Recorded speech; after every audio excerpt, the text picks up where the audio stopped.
Hey guys, just a quick little note before we get started. We're talking about Avey Tare's music today, and as many of you probably know, his community of Asheville, North Carolina was devastated by flooding and landslides, all kinds of stuff caused by the hurricane that happened just a few weeks ago. Dave has released a little 2-song EP thing on his Bandcamp. It's called Shope Echoes.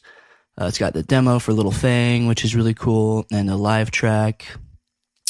It's Pay What You Want, and all the proceeds go to the Asheville Tool Library and Nanostead.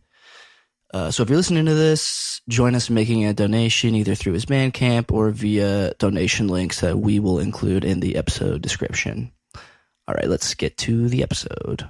Bonefish. Welcome back to Bonefish. What's up? Turn on, log on, drop out, or whatever. Tune in, pod on, drop out, get off. Yeah, whatever combination of those phrases you want to get here. JK, this is not that kind of podcast. Anyway, what's going on, dude? What's going on, Christian? Not much, man. I'm going to Maine on a little vacation with my significant other next week. Coastal Maine, so I should get pretty, fall pilled there. Gonna do some leaf peeping.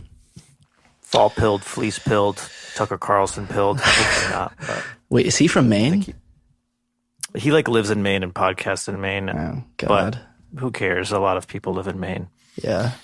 Or not, I guess. You know what is helping with the fall vibes, though, is Sung Tong's live. Ooh. Even though I'm still waiting on my vinyl. Maybe by the time this episode comes out, it'll come. But yeah, I ordered the vinyl. It said I got the dispatch email. Said that my order had been dispatched. But nice. I'm still waiting on the disc, and I'm kind of waiting to listen to it. I've listened to like a couple of the tracks on Spotify, but I kind of want to do that. Yeah. First spin vinyl listen. I listened to the non-album tracks that didn't make the original album. Oh, it was nice. Yeah. And I mean, I was at that show and it was great. And it's just so cool. Like the recording quality is so good. And Dude, you can hear everything. It's so good. Talk about FOMO for not being at that show, listening to that recording. It's so insane, dude. Covered in frogs. Unbelievable. Yeah, I haven't listened to that yet where it's, I think, covered in frogs and goes into a Winter's Love like they used to do it. It's so amazing. I'm glad they included some of the deeper cuts like Tuvin and for sure. I Don't Believe the Pilot. It's called I Don't Believe the Pilot.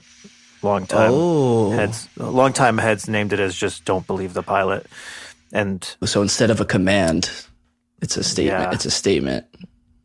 Interesting. Yeah. All new layers of But meaning. Yeah. That'll be fun.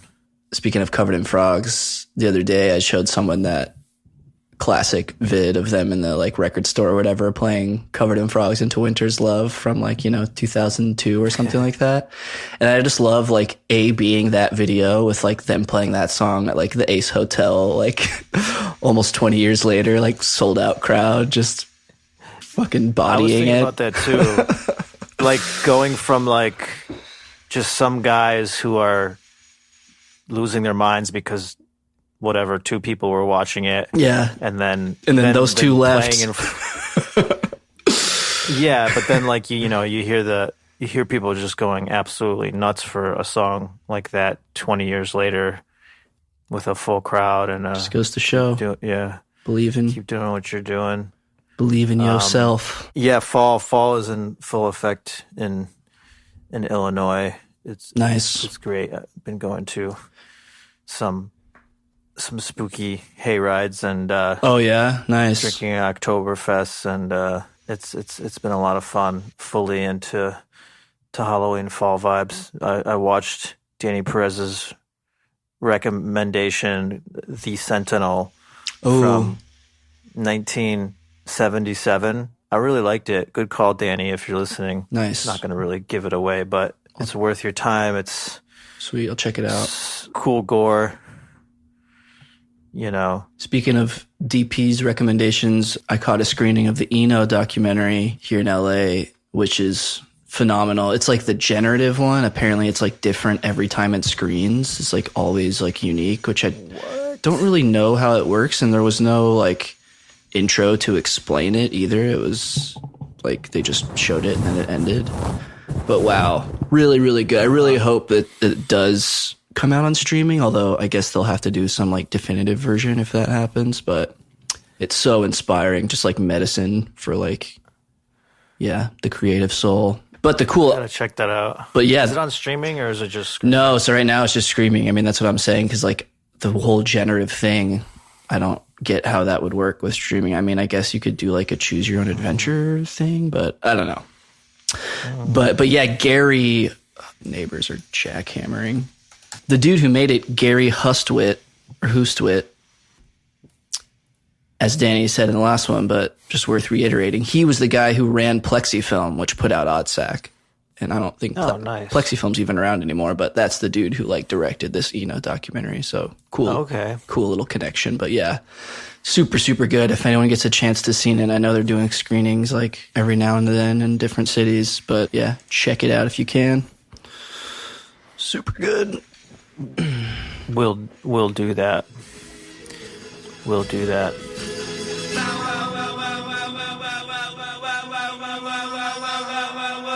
Bonefish.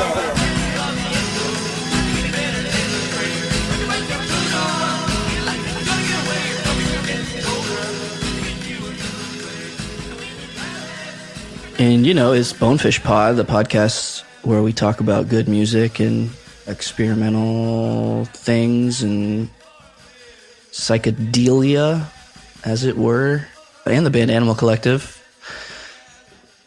Topic of this week's discussion is Avey Tare's Swampy solo debut, Down There. So looking forward to getting into that. And yeah, if you missed our episode on Oddsac with Danny Perez, we interviewed him and talked about that. And the first sort of chunk of that interview is up on the apps for free. And then if you want the whole thing, all 90 plus minutes of our deep dive, you can hit the Patreon to unlock that one, as well as a bunch of other exclusive content that we've put up there.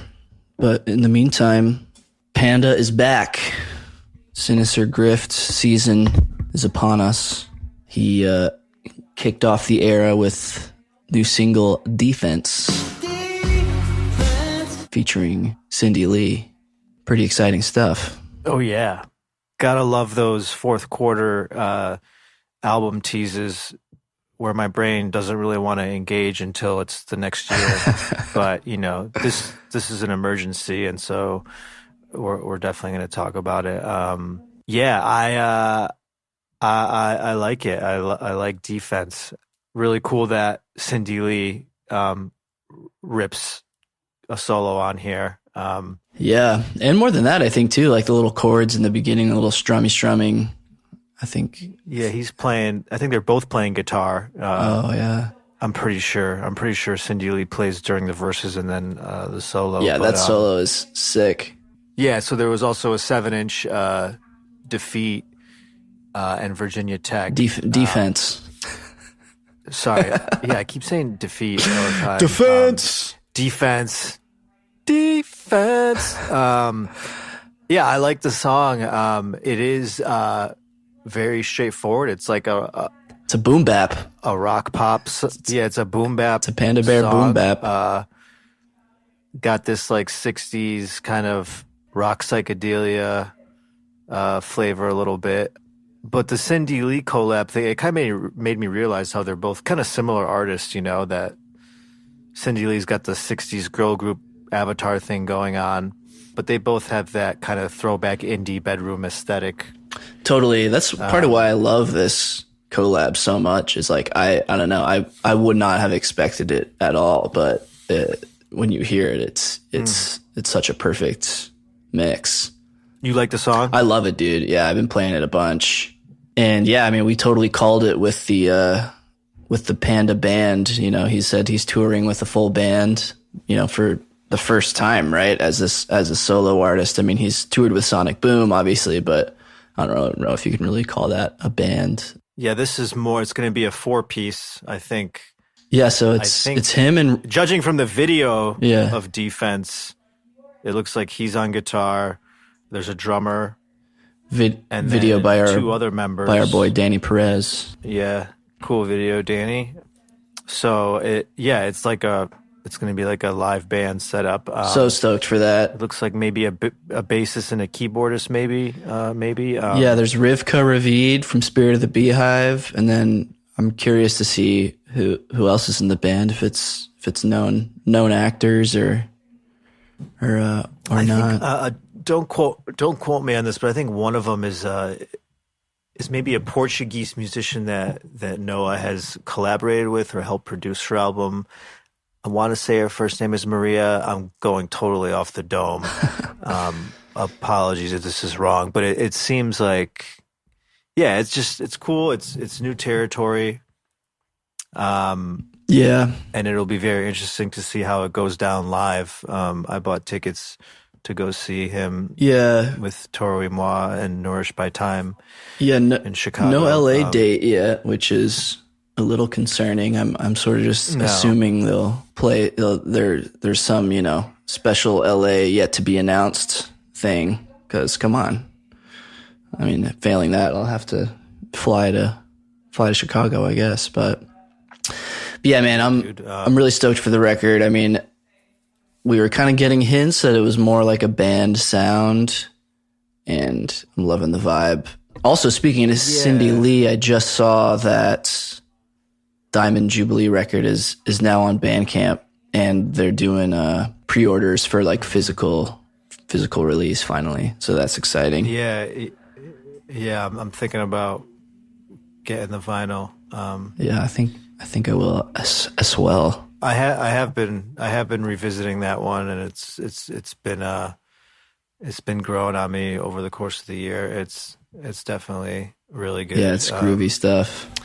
Yeah, I think Noah played a set in 2021 that a lot of the Sinister Grift material might be based on. I think it was like a Madrid show. Interesting. That was more like it was guitar. It was guitar and these kind of like intense rhythms, 4 on the floor rhythms. It could be totally different probably by the time we hear it. This one sounds like maybe the most collaborative Noah album, like in terms of the amount of people collaborating on it. I think it's all the members of Animal Collective. Oh, right. Are on I forgot that was part of the press. That's really cool, as well too. as on Niotrix Point Never, who is, I think he's on oh, nice. Virginia Tech. Okay. I think he's on Virginia Tech. I could be wrong. That's another interesting one. It's got this galloping, like, crazy song. Yeah, you sent me crazy song, a rip of it. And I also got to shout out one of our listeners, Kevin Korecki. He generously offered to mail me the Defense 7-inch that's got Virginia Tech on the B-side. I don't have it yet, but it's on the way. So shout out to him. He's on Instagram as Growing Tropics, and he does like handmade collages that are really sick. So go check out his Instagram if you're into that stuff. But yeah, wild song, Virginia Tech. I mean, first of all, the name, I mean, I just think of the shooting, like, unfortunately. It's like the first. Oh yeah. Yeah. So I'm not sure if that's a reference, but yeah, it's a wild one. I mean, I've only heard it twice, not really sure how to process it yet, but I dug it. Similarly, like full band feeling. And then now that you say One No Tricks, I can definitely hear some of that in the mix as well. Yeah, that one's an interesting one. And yeah, Josh, aka Deacon, helped produce the album. Right. He helped mix it. He recorded it. And he's just a really good producer. Like I feel like you can hear when he's producing a song, like his touches is like, he's really good. Just like a lot of reverb, kind of like more on the low end. You heard it in that other record that he helped produce with that Harold guy. Right. Harold? Yeah, the dude from Country Teasers. Yeah. That's a great album. And I did see a little hate on the Panda on Defense. I was reading Collected Animals, which I kind of understand. This guy was coming from the perspective of, well, the Panda song sounds like basic. It just sounds like a basic kind of rock song. You know, can't say that about Virginia Tech, though. I mean, that's definitely weirder. No, but I think ultimately, I mean, it's if you look at it like that way, I think, yeah, maybe you might think it's more of a basic song, but I think to Noah, it's definitely something new. And that's what I think matters, you know. Yeah, totally. You got to stay true to yourself, and do what kind of, you know, intrigues you. So yeah, anyway. just the fact of having like a guitar solo in a Panda Bear / Animal Collective song is super different. Like the first time the solo came on, I was like, whoa, this is like a guitar solo. It's fucking sick though. It's like, I think one write-up described it as like a pyrotechnic guitar solo. It's like so fast and signature Cindy. They're so good. Anyway, it'll be, Sinister Grift coming next year, next February. Yeah, we got to get our ask in to exciting. Try to get Mr. Noah on the pod. For sure. What else? Get into some Bonefish Recs or? Yeah, sure. This is relatively new. This came out this year, this summer, but I just discovered it. I don't know if it's a compilation or one woman. It's under the name, the artist Brodka.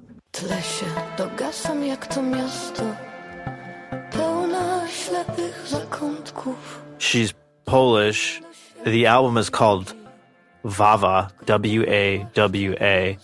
And it's like just like a compilation of all these Polish artists, rappers, sort of folk artists, electronic artists. There's jazz. There's a really cool jazz group on here.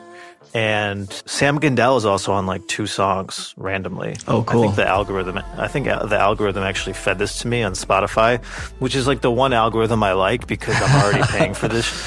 If I'm already paying for this shit, then, you know, I'm cool with you serving me stuff up. Serve me up. I genuinely like. I don't listen to like the generated playlist, but yeah, just like the autoplay shit that comes on after you. Nah, okay. I don't fuck with that. Okay. I don't fuck with that. But if they like, you know, if you're at your homepage and you get like a, you know, this just came out or you would like this, it's usually artists that it knows that I like. And anyway, if you want to check out what's going on in Poland on the experimental front, always check out this album, WAWA, WAWA by the artist Brodka. It's Brodka. Nice. Isn't there like a East Coast like a convenience store called WAWA? There was a, or is that like a Philly? I think it's like a Philly thing. Maybe, I don't know. Oh yeah, I don't know. I don't know.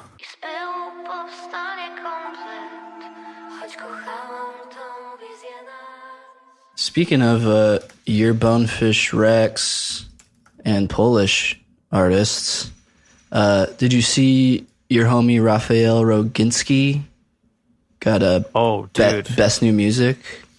Oh, buddy, hell yeah! I read the shit out of that review. It's like for a jazz cover album or like jazz interpretations or something like that. So he did covers of Coltrane songs. But you would never guess hearing it that they're Coltrane songs. They're so original sounding, and he's got this signature style guitar that I honestly haven't heard anyone play like this before. I think he's become like one of my favorite guitarists overall, like right now. And so yeah, it came out actually in 2015. It got reissued. I think it's called Raphael Roginski Plays Coltrane or something like that. Plays right? John Coltrane and Langston Hughes. Correct. And I think he recorded like 4 new songs for the reissue. This guy is really good. He just played at the Unsound Festival in Krakow, which is my dream to go to. Have you heard about the Unsound festivals? They do them in New York too, New York and Poland. It's definitely familiar. I don't know. It's basically like emerging experimental music. You're leaning on a more European side. And yeah, Raphael Roginski just played a set there. It happens in the fall always. And yeah, I did see that review. I'm all for it. This guy rules. Nice. Polls stay winning.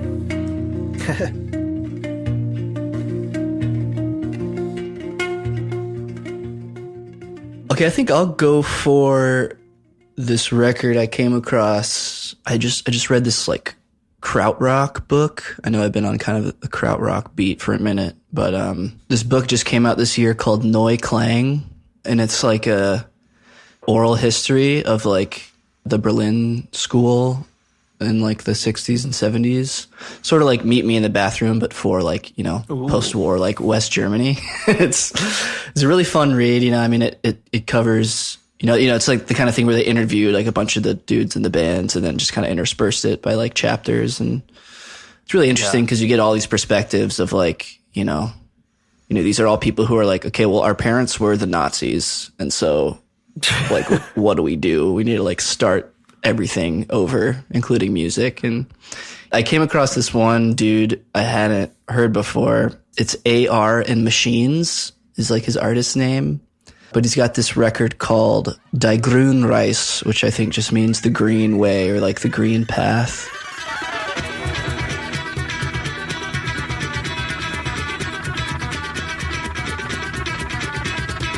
And it's just, he's a guitarist and he's playing through like a tape echo, sort of like a real rudimentary early style tape echo. And then he plays with a drummer. Just real cool exploratory guitar jams that are super, super fun. So that's been a pleasant find. So that, and it's on Spotify. You can check it out. AR and Machines. Ooh. And the record is Die Grüne Reise.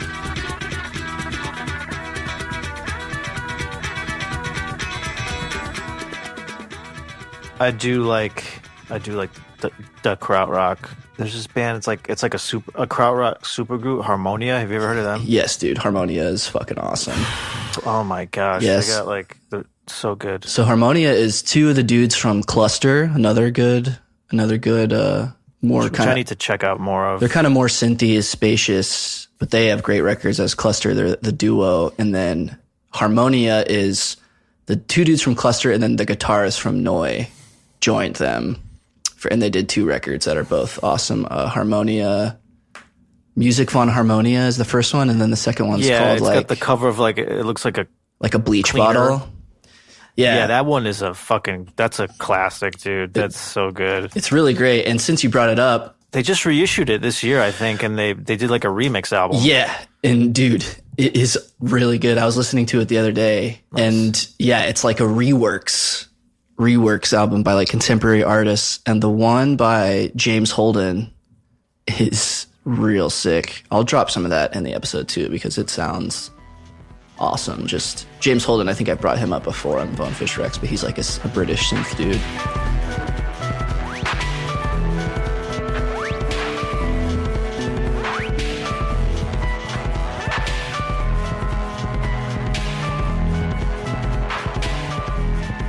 But yeah, really cool to see some of these krautrock records like find new listeners and audiences because it's really cool stuff.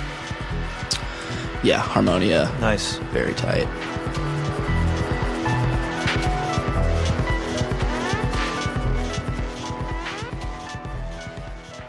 I think we're about ready to hop into. Should we just fucking go for it? The hell swamp down there. Let's do it, baby. Let's suit up. Let's get our swamp goggles on. Let's get our lanterns. Let's hop in our little canoe, our glass bottom boat, if you will. Yeah, I think this album is very underrated. That seems to be a common feeling out there in the A&Co fan base, I think. Yeah, good, because I think this album has a lot of fans. It's a great little... And it deserves them. It's a great little album. It came out about 14 years ago now, October 25th, 2010. So this came out... When was Fall Be Kind out? A year before.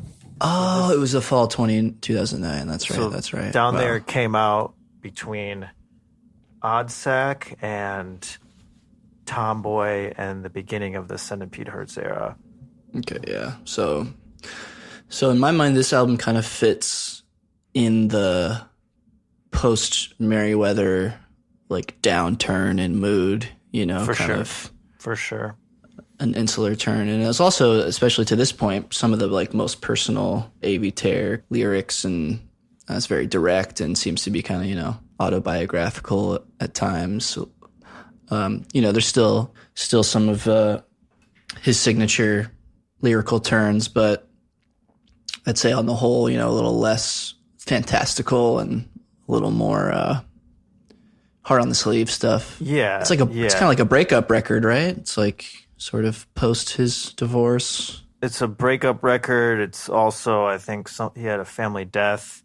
Yeah, it was a little dark period for our guy Dave, but he made a beautiful 35-minute album out of it. And yeah, I agree. It's like an epilogue to the Merriweather era. It's got the same kind of low end, squishy, fat beats with great vocal harmonies. But this one definitely has a spooky, swampy vibe to it. Yeah, I remember being really excited when like the press materials started coming out for this, like the cool like photos of him in the alligator head, and the artwork too is pretty awesome. So yeah, I was very excited for the vibe. The lagoon, the neon greens, and yeah, I love this one, man. It's definitely my favorite Avey solo album. I'd actually put this above many Animal Collective albums even. Nice. This also did come out at the peak of my AC fandom and probably the peak of the band's popularity. But critically, at least, it got a 7.9, which back then was like a 6.9 in today's Pitchfork scoring. Interesting. I mean, up until that point, anything that these guys did was like best new music. Yeah, there was also his tour from this era that produced a lot of new music that has not been released. I don't even know if it's been recorded. Yeah, so you sent me a little show, the Knitting Factory show in Brooklyn, which was cool to watch. Leading up to the release of this, like the press he was doing, he was like, I'm not going to tour these songs. But he did. Oh, really? He said that? Yeah. Interesting. Yeah, he's like, I don't want to sing these songs night after night. Like, they're too dark. Like, you know, we all wanted a break after Merriweather. But yeah, it looks like he did do some shows. Yeah, I saw him, it was November 2011, in I think it was U Street Music Hall in Washington, D.C.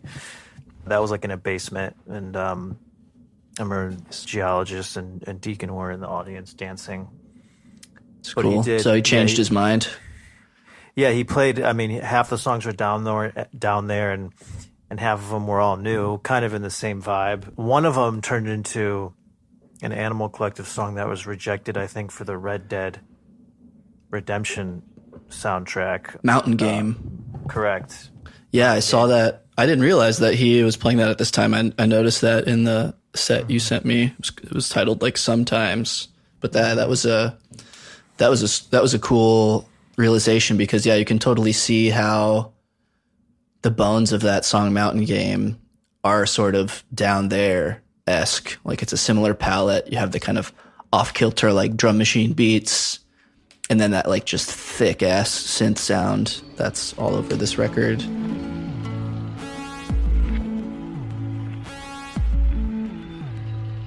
So yeah, that was a cool realization, I guess, though. Obviously, he ended up taking that one to the band and fleshing it out there. And then he got rejected. But hey, we'll take it. They didn't. The fans will take it. They released it years later. And there's like 5 new songs he was playing. And I like them. I wonder if anything will ever become of them. Like I said, not even clear if they've even been recorded. I feel like they don't have a lot of stuff in the vaults that's been recorded. A lot of it is just, it's there live, which is cool. Yeah. And then the other thing from this era that wasn't released until a few years ago was this Tickly Feather album, 1, 2, 3, I think it's called. Yeah, you sent me it. I didn't get to spend a ton of time with it yet, but I listened to the first couple of tracks. It's really pretty. You said he was doing, so Deacon helped record down there, or helped engineer and produce it. And Deacon, we should say Deacon had a big part in helping record down there. I know he was, I don't know if he's like a co-producer. He's definitely at least engineered it. I feel like he's really responsible for getting that kind of low end sound. And he also, him and him and Dave produced or were the backup for Tickly Feathers album, which was recorded, I think, around the same time in the same place, a church in upstate New York. And it's a very cool little companion to Down There in that era. It's also kind of this very dense psychedelic pop feel that was just so huge during this time. Nice. Yeah, AllMusic on the credits has Conrad Deacon credited as an engineer. So sounds like he was running the boards. Another cool tidbit I came across, I guess track 1 from Oddsack was written by Avey kind of in the Down There time period. Found this quote. He says, "I just started in order to write different kinds of songs for Oddsack 2, doing more electronic stuff because I was demoing a lot of stuff on my own and just recording to my 8-track at home. It fit the vibe for the other songs I was making for Down There too. All the same equipment. It's similar to the first song on Oddsack. It's done with a similar process, so I just wanted the record to stay that way." Interesting. I didn't know that. That's cool. And his voice too is more distant. Like, this isn't the Avey we hear on like Grays or like In the Flowers. It's like a little, affected, reverbed out, which is pretty classic of his solo output. Yeah, I feel like some of the effects are kind of previews of what we'll hear his vocals will sound like on Centipede Hurts, kind of the very filtered, distant. Yeah. There's some of that going. There's some of that going on here. This definitely is a good transitional album from like the Merriweather era to Centipede. It kind of makes sense of that progression as well. Speaking of that, a listener had commented that Oddsack's sort of lack of wider release maybe helps also explain some of the backlash that Centipede Hurts got, because I think the section of the fan base that wasn't really tuned into like the whole Oddsack thing and what that was all about, suddenly, the next thing they hear is Centipede Hurts. And so I thought that was a good point. People who had seen Oddsack and sort of were part of the Oddsack timeline, Centipede maybe made a little bit more sense. And then obviously fans, longtime fans who had known their more experimental stuff from before that. But I thought that was an interesting point. No, that's definitely a good point. Yeah. I mean, I wonder how I would have maybe perceived it differently if I hadn't heard Oddsack in between, but I'm glad it happened the way it did. Same. Want to hit these tracks? Yeah. Laughing Hieroglyphic. So I guess those little pitch down swampy vocals at the beginning, kind of a la Reverend Green intro style. I guess those are Dave. He said in some interview that that's his voice at the beginning instead of like a sample. Oh, which is interesting. It's sort of indecipherable. I could almost hear it. Almost hear that it's him. It's cool. It starts off with that kind of weird beat. It's a real like disorienting kind of, in a fun way, start to the album. You get that beat come in, and then when that like organ, I guess, joins, you like realize that it's like in waltz time, like it's in 3/4 time instead of whatever the first little beat sounded like, which is pretty cool. Yeah. And then some pretty dark personal lyrics, sense some like regret, it's like his band has and hold me gotten a lot of success, but for what, he was lost in the big sound. Yep. Yeah. I love that line. This is a great song. It's got like a waltzy crooner but psychedelic quality to it. The vocals are so good when he's just kind of like shrieking in between verses.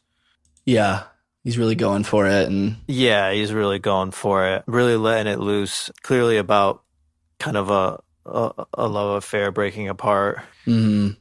Yeah, and like some line about like, how do I find time for myself and time to share myself, and all questions that begin to come up when you're older in life and you don't have just unlimited free time and you have responsibilities and duties and all of that. I like the line, and when I get fucked up, I'll do my best to make myself not fucked up again. My heart and my lungs too. Why can't I do the same for everyone I love too? Yeah. Really good. Really good. Some real shit. Yeah. Kicking it off with a home run.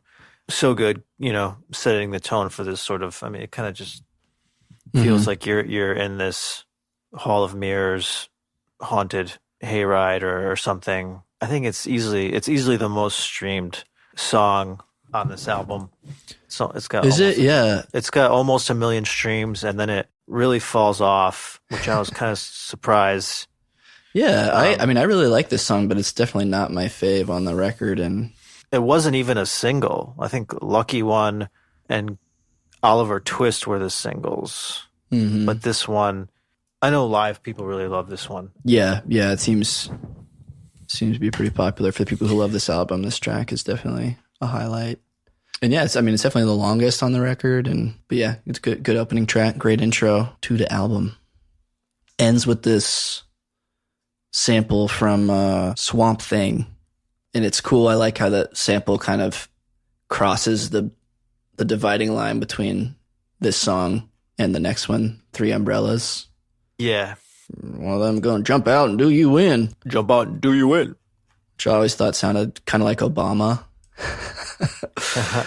But apparently it's Ray Wise, who I didn't realize was in Swamp Thing. I've never seen that. But yeah, Leland Palmer.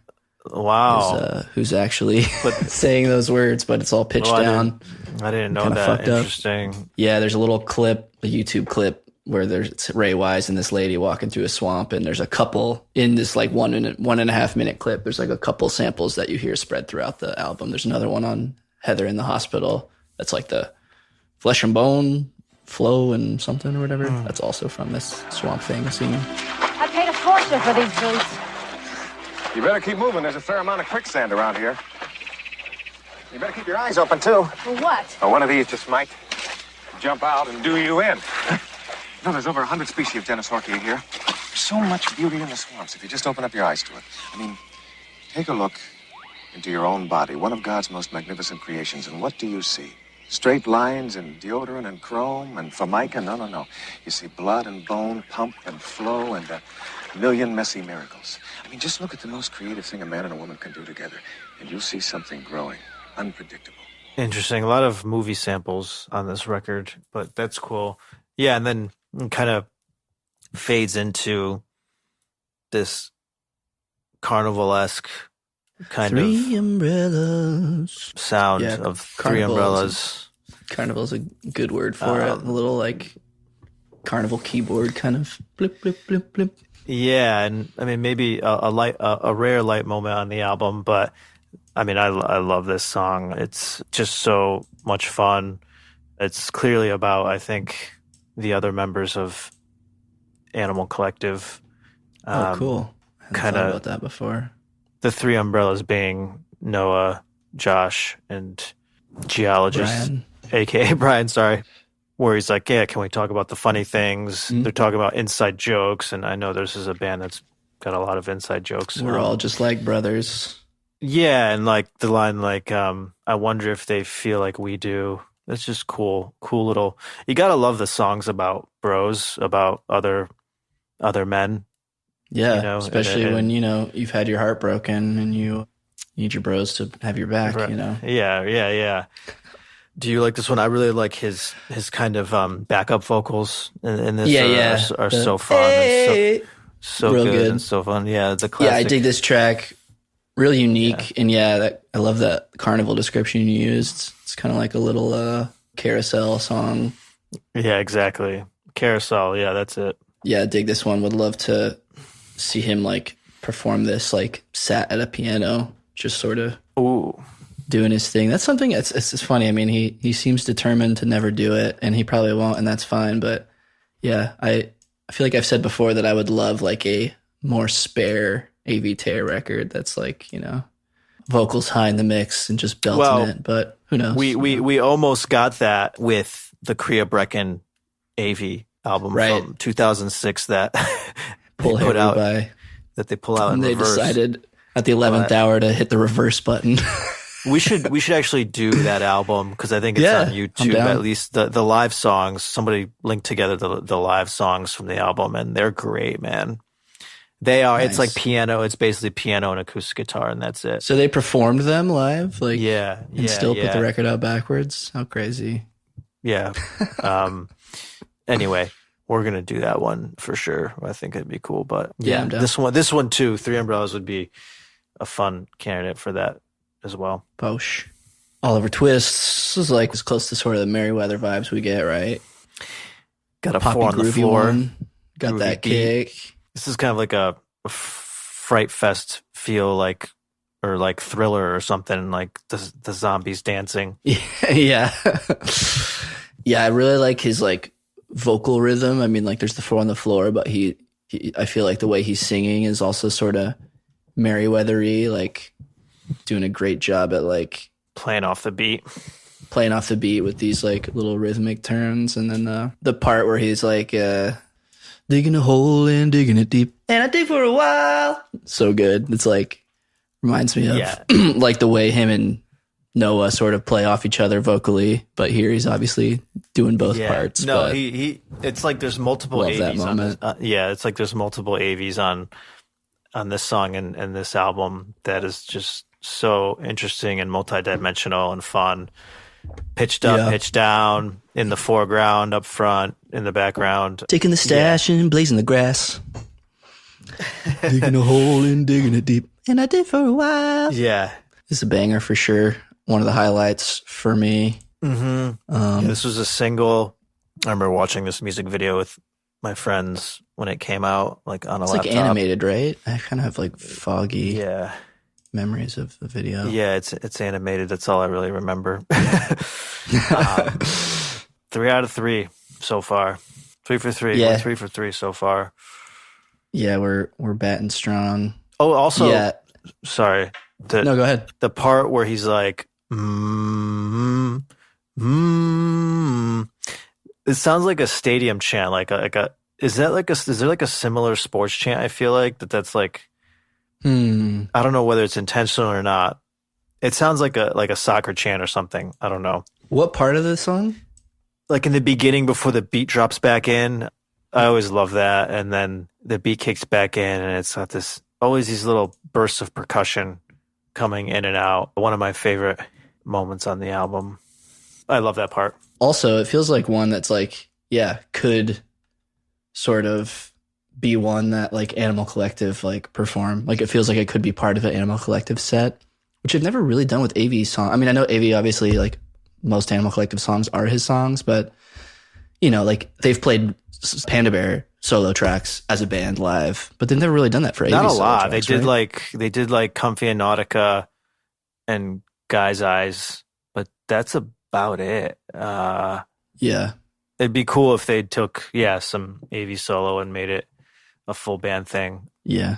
This would be Oliver cool. Twist could work. Yeah. To go back to Three Umbrellas, there's on the live set for this era, that version live was really cool. It kind of has this there's like a beat behind it, and it's kind of a banger that I can see them doing full on as a group. But I feel like I never really realized Glass Bottom Boat has happened until it's over. It's such like a seamless sort of transition between Oliver Twist and Ghost of Books. Very necessary. I feel like it adds to the Swamp Thing quality, underwater quality of this album. For sure. Yeah. And a great title, like just a lovely image to pair with this Swampy record. I also saw that speaking of the Swampy thing, I also saw that he cited like the Predator movies or like Predator 1 as like a influence for the swampiness, which is cool because like, it's like swampiness in a different way, like moist, like like moist alien swamp. Yeah. No, I love that. Nice. Just a very specific palette. Yeah, totally. And mood board here. That is so good. The way this track kind of dissolves into the next one, Ghost of Books. Yeah. Is great. This song gets me hype as fuck. Yeah, Ghost of Books is sick. That little like hollow sounding synth that like really that'll either drive you crazy or blow your mind and really get you dialed in for this song. And then like the swirling like water.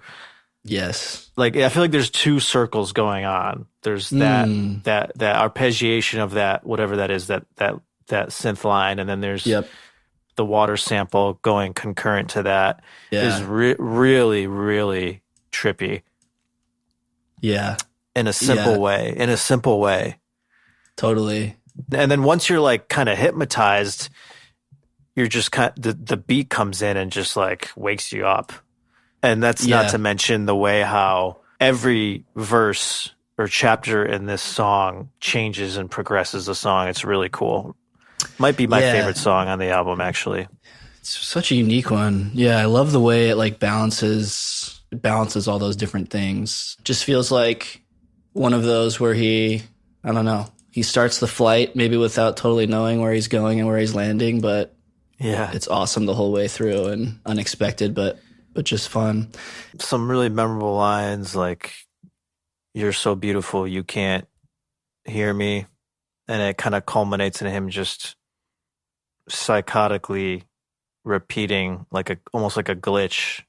"I ran away with my ghost gal." Yeah, dude. When that part comes on, I'm like, please continue for like 4 more minutes at least. I'm like, I could listen to him sing that, or like I could do a whole B part of the track where we just jam on that line. It's so hypnotic. Yeah.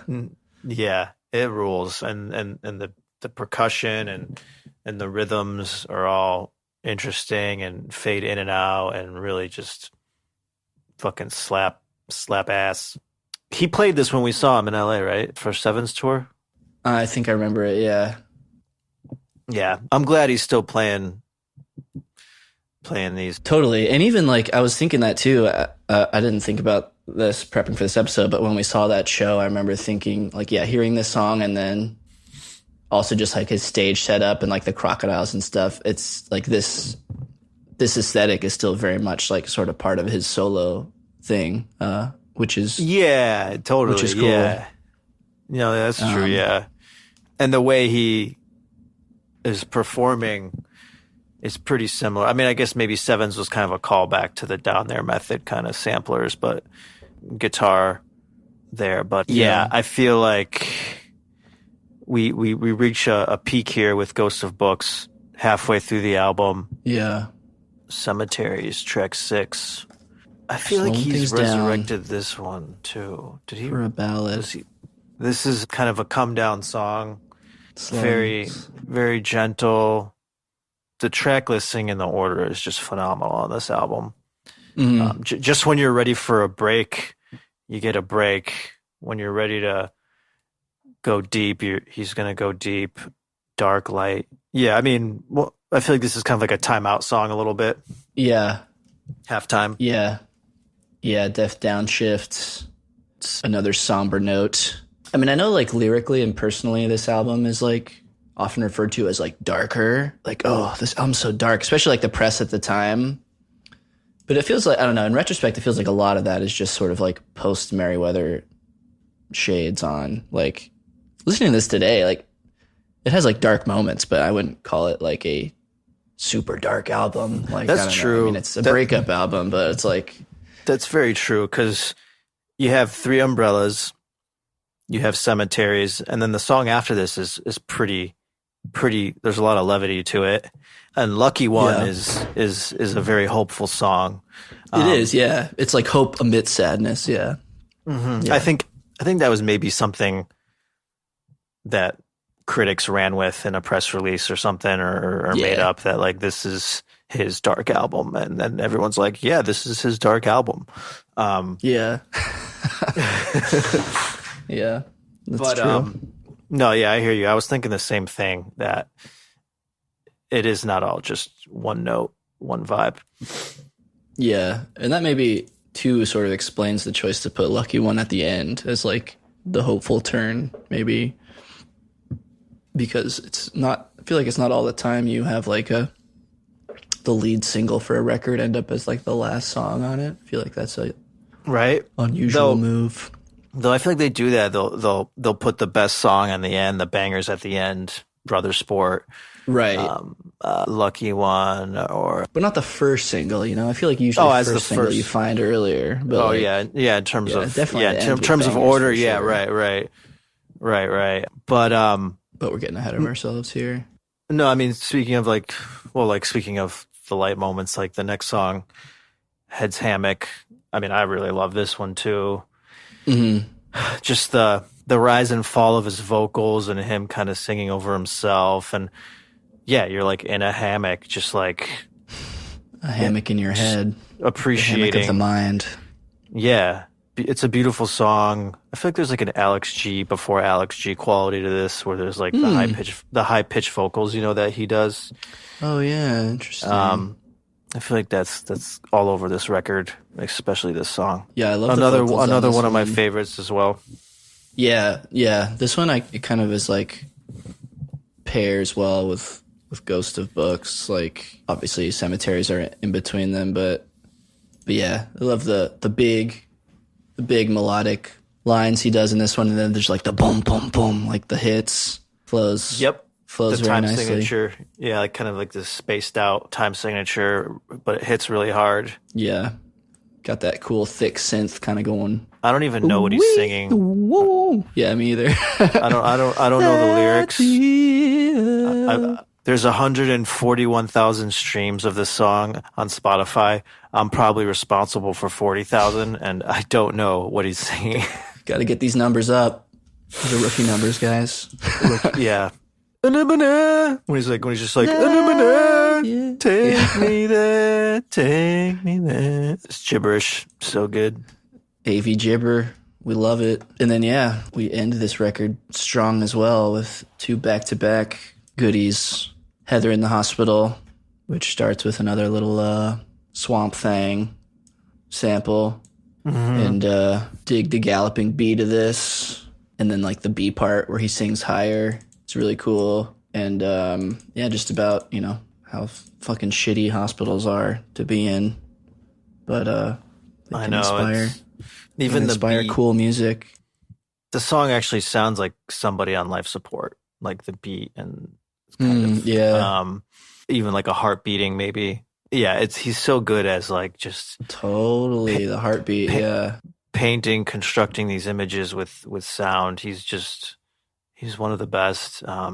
yeah. There's one line that's like modern miracle machines keeping bodies above the ground. It's like, Yikes. damn. What? Yeah, Glad we have those, I guess. yeah. But still, makes it a little stomach turning. The business of keeping our meat sacks alive.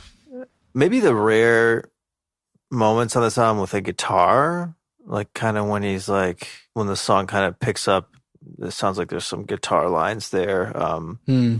But I feel like, I don't know, for the most part, there's not really guitar on this album. That's a good point. Yeah, there is really barely any guitar on this. I hadn't thought about that. Bluish too has like a No. heartbeat. Yeah, Bluish, if you listen, and the way, yeah, and then the transition into Lucky One is so good, and it's so hard, dude. It's so sick.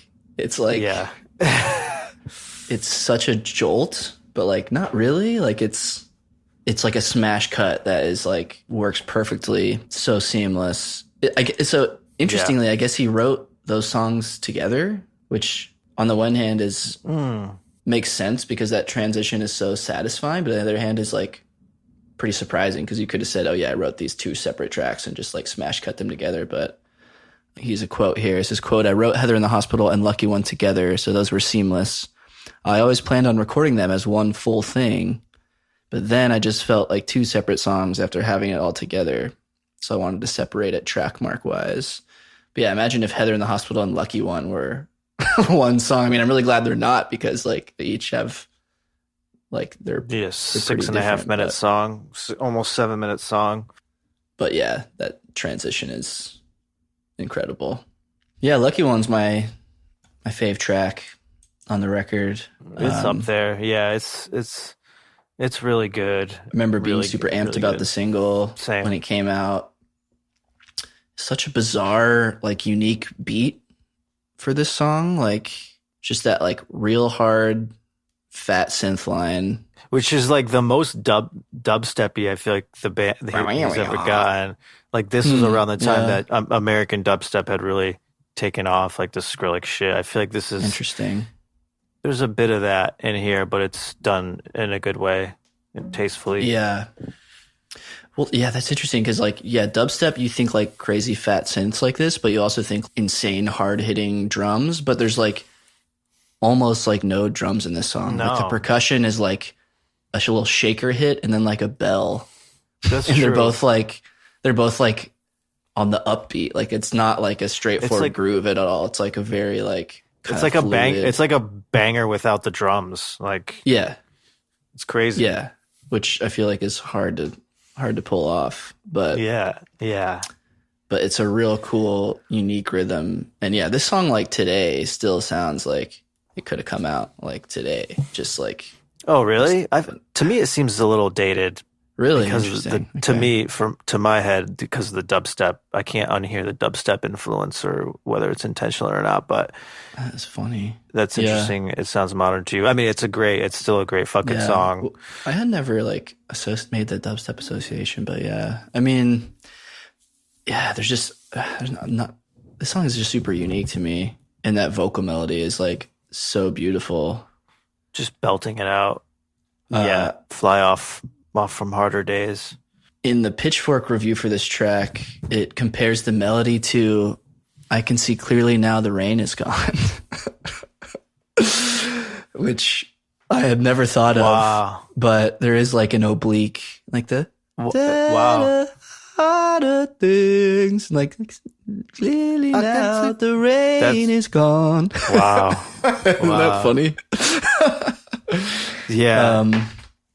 But yeah, I thought that was a pretty funny comparison. I'd never heard that, but it's I love definitely some kind of symmetry there. Love the like, there have been days you feel so sad, but today you feel like the lucky one. What it means to me is basically like when you're like depressed and things suck, but then like you have a good day, and it's like he's saying it's like you lucked out sort of with the good day, which is yeah, hopeful, but also it's Yeah. kind of got a sadness to it.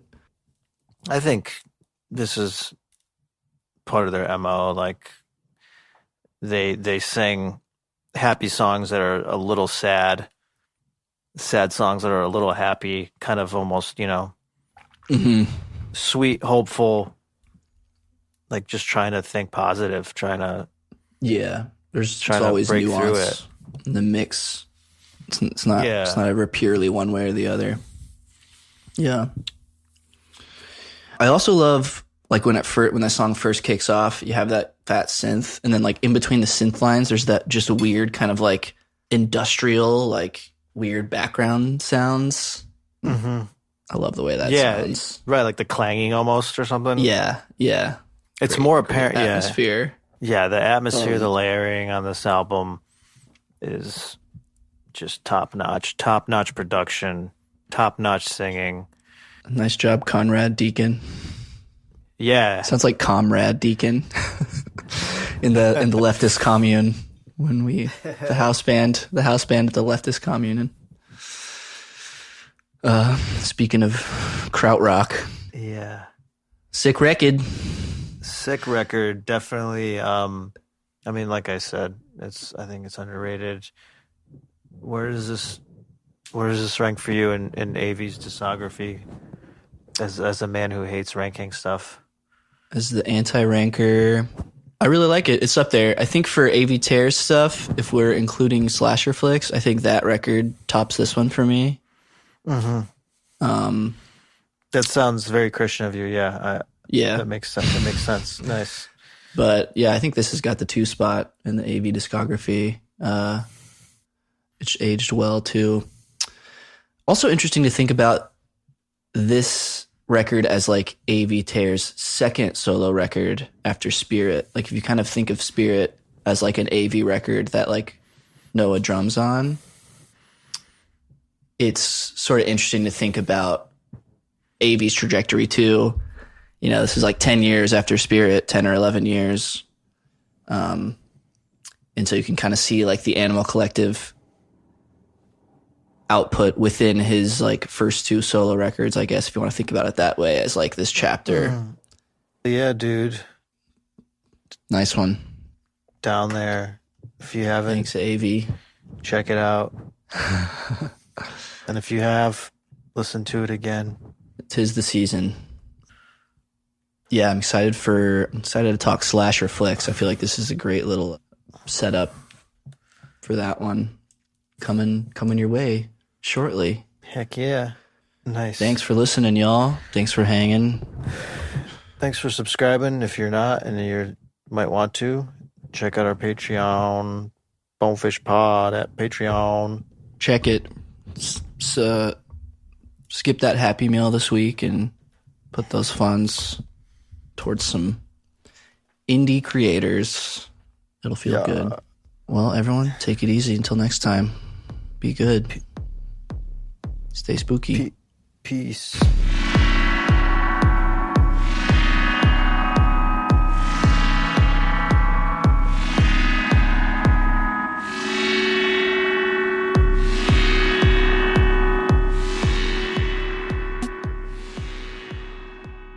Bonefish.